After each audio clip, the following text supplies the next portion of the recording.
In this Star Wars Jedi Survivor video, I will be sharing with you some cut content and more from the game whilst reviewing the art book.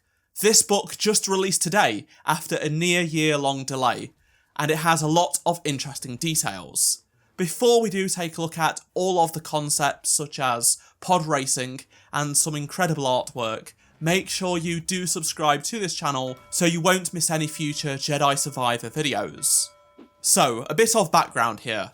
The Art of Jedi Survivor book was supposed to release last May, just a couple of weeks after the game came out. However, it did get delayed until December last year. Then it received a further delay until February 20th. Now the book is out and we can finally take a look at it. Dark Horse Comics, who created and published this book in collaboration with Respawn, were kind enough to send me a review copy at the start of January. This has given me plenty of time to go through all of the pages and pieces of artwork, giving you a comprehensive review. We will be taking a look at what I liked and didn't in regards to the book's contents. Plus, I will be also reviewing the physical book itself in terms of quality, its design, and features. I had pre-ordered the deluxe edition as soon as pre-orders opened, but it was not going to arrive until several days or weeks after this release, so thankfully Dark Horse was able to give me an early copy for me to review for you. Let's start by taking a look at the two editions of this book and what's included. There is a standard and deluxe edition. The standard is a hardback book with this cover. Meanwhile, the deluxe edition has a few key differences. It comes in this awesome protective slipcase, and the book features a different cover. Both are similar to their Fallen Order book counterparts, but the deluxe edition definitely goes nicely together with the Fallen Order deluxe edition. Both of these on a bookshelf just looks great. I love the design, and it is perfect for this book about this game. Included within the deluxe edition only is this folio, which features a high quality lithograph print of this piece of concept art. The art depicts the Ravis boss fight on the Shattered Moon. As you can see, this whole package is very well put together. It is a high quality collector's item, specifically made for fans of Jedi Survivor. Both of these are now on sale. The standard edition costs $50 or £50, and the deluxe edition retails for $100 or around £95. I've seen both of these discounted at some retailers by quite a bit already, so you can purchase these in your favourite bookstore or online, and I will have Amazon links to them down below in the description, and if you do use them, it will help support this channel. On to the contents found within the book now. It is nearly 250 pages full of stunning art by the artists at Respawn.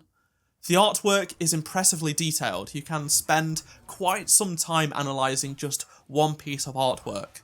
There is just so much to look at on each page. A bunch of pages will feature a paragraph written by one of the artists who explain the reasoning behind that design. It is really insightful as it gives us new information on why and how they crafted various parts of these designs found in the game. As part of this review, I am only allowed to show you a few pages of the book, but as you can see, these pages do give you an idea as to what the book will look like inside.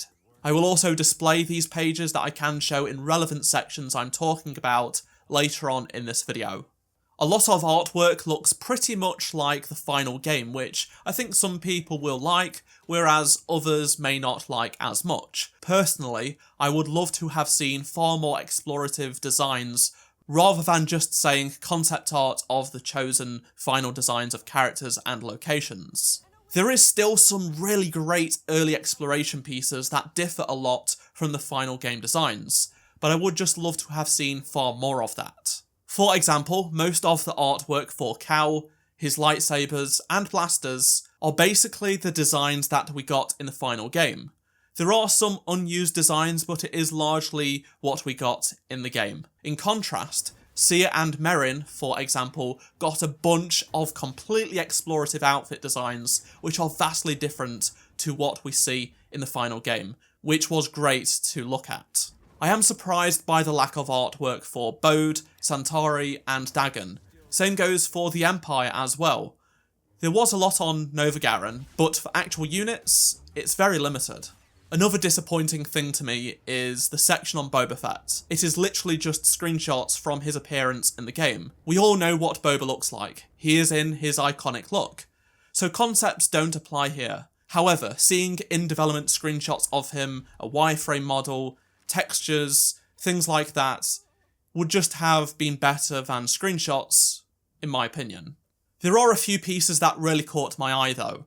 There's some really awesome unused cowl concepts featuring hoods and helmets, Dagon with 2 crossguard hilts, which is also cool. There is quite a lot of artwork covering the Bedlam Raiders, which makes sense.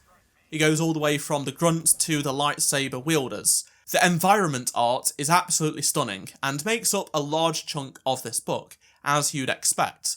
I think fans of Coruscant will absolutely love the dozens of pieces for this underworld.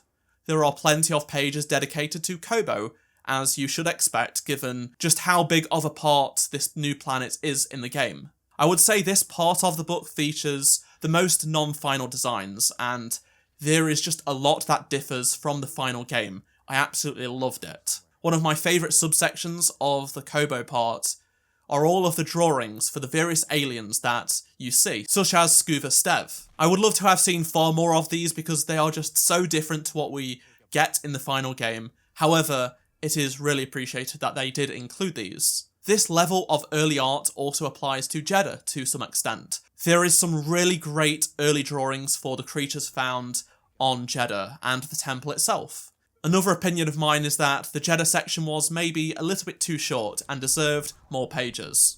Nova Garen and the Shattered Moon don't quite get the same treatment as, say, Coruscant or Kobo, which is also unfortunate. Tanalorr, however, features some designs that are different to the final game.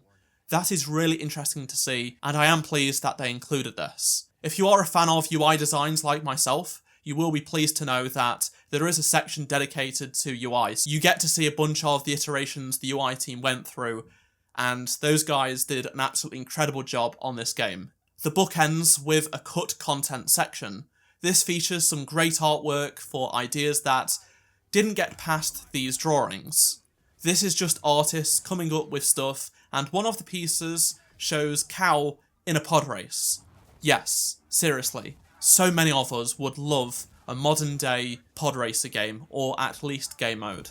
There is also this ship that I don't think we've seen in Star Wars before. It's very different to what we usually see. There is a large structure that resembles the Zepho, as well as a bunch of other locations that do look something similar from this game and Fallen Order, but also aren't in either of those games. Of course, I would love to have seen even more cut content, but this was a nice surprise to find at the end of this book, and is definitely worth making your way through for. There are plenty of things I can't show you because this is a review provided by Dark Horse, but when you do get the book, you'll have some very nice surprises to see when you do go through it. As for my verdict, if you are a fan of Jedi Survivor and like great artwork, then this is a purchase I would recommend. It is not perfect, but I think the price for the content and quality is fair when it comes to the standard edition. If you are a die-hard fan like myself, then the deluxe edition is the obvious choice, even though it is quite a bit more expensive at basically double the price. I am a collector when it comes to Star Wars gaming stuff, so I'm very happy with the quality and features of this product, just like the Fallen Order book. And as I mentioned earlier, if you do have the deluxe edition for the Fallen Order book, then this is the perfect companion to go with it, and fingers crossed they do the same treatment for the third game when it does release in a few years' time. I would love to hear your thoughts on anything I've talked about in this video, so please do let me know down in the comment section below. Subscribe so you don't miss any future Jedi Survivor videos, and drop a like if you did enjoy this video. If you missed any of my previous Jedi Survivor videos, click on the playlist on screen right now, and I shall see you in my next video. Goodbye.